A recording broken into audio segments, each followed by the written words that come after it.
एक समय की बात है। राजा कृष्णदेव राय विजयनगर में दरबार लगाकर बैठे थे।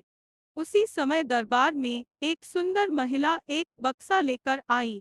उस बक्से में एक मखमली साड़ी थी, जिसे निकालकर वह दरबार में राजा और सभी दरबारियों को दिखाने लगी। साड़ी इतनी सुंदर थी कि जो भी उसे देखता वह हैरान रह जाता। महिला ने राजा से कहा कि वह ऐसी ही सुंदर साड़ी बनाती है।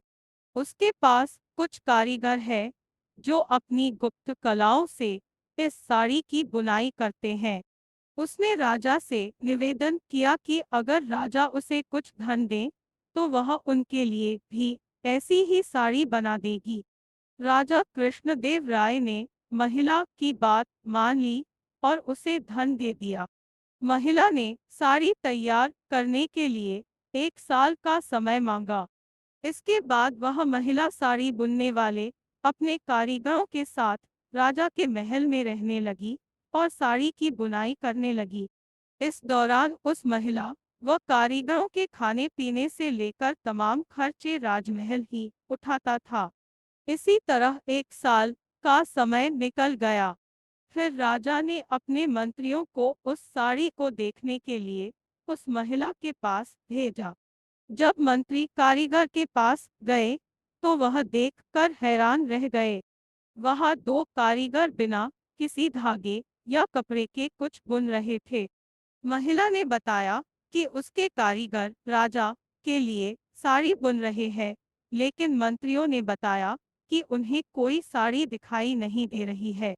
इस पर उस महिला ने कहा कि यह साड़ी सिर्फ वही लोग देख सकते हैं जिनका मन साफ हो और जीवन में उन्होंने कोई पाप न किया हो।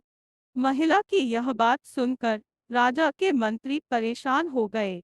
उन्होंने बहाना बनाते हुए उस महिला से कहा कि उन्होंने वह साड़ी देख ली है और वो वहां से चले गए।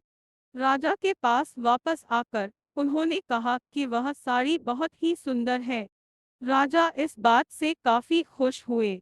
अगले दिन उन्होंने उस महिला को वह साड़ी लेकर दरबार में हाजिर होने का आदेश दिया। वह महिला एक बक्सा लिए हुए अपने कारीगरों के साथ अगले दिन दरबार में आ गई।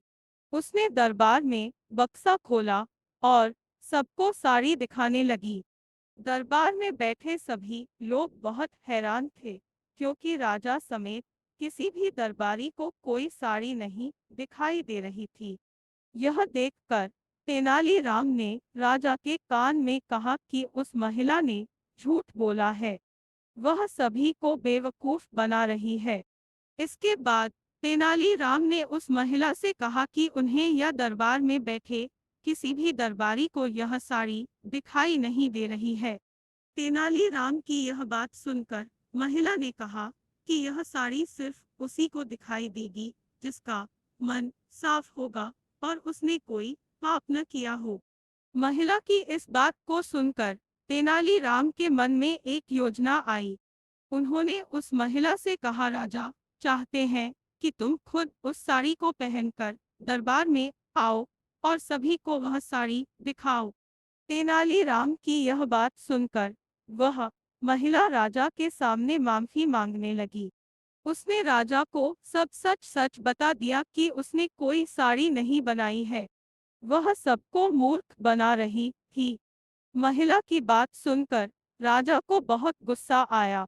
उन्होंने उसे जेल में डालने की सजा सुना दी, लेकिन जब उस महिला ने बहुत विनती की तो उन्होंने उसे छोड़ दिया और माफ करके उसे जाने दिया।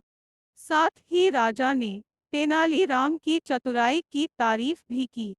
कहानी से सीख ये कर है कि अधिक दिनों तक झूठ या धोखा छिपाया नहीं जा सकता है। एक न एक दिन सच्चाई सबसे सामने आ ही जाती है।